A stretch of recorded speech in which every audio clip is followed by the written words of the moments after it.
Alright, I fixed my camera, so we should fully see everything this time.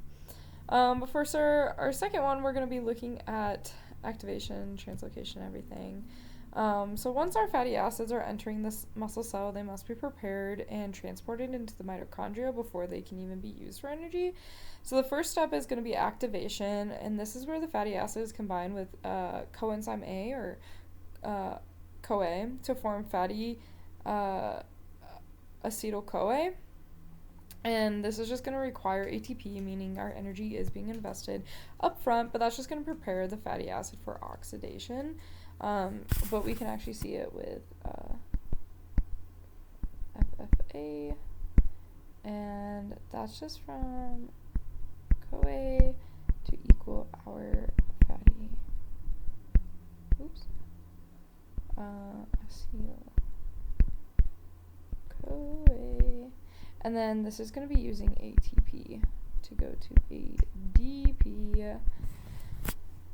Alrighty, and then the next is going to be translocation, and that just means that fatty acetyl-CoA, it cannot cross the mitochondrial membrane directly, just like what we saw in the blood.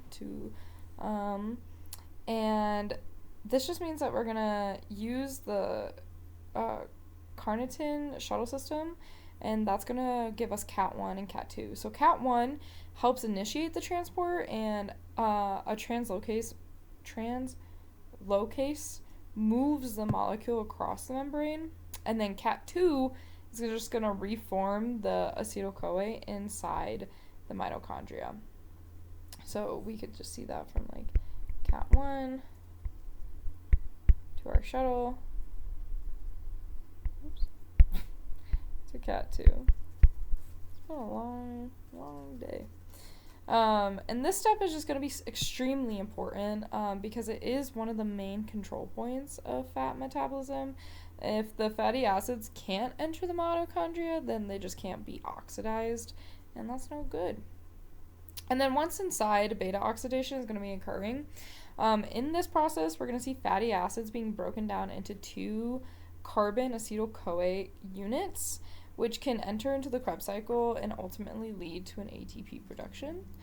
So using that ATP to go to ADP wasn't too big. We're going to make that back up. And this process is regulated to match energy demand. So melanoid-CoA inhibits CAT1. So we'll see that with melanoid-CoA.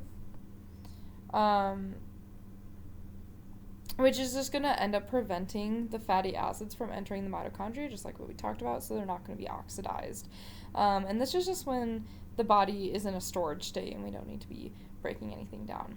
High NADH and FADH2 levels will slow our beta oxidation down as well because energy is already abundant, and high acetyl-CoA also indicates that the Krebs cycle is saturated and we don't need to be continuing to make energy. So together, these steps will just ensure that our fat is only used when it is needed and is not being wasted at all.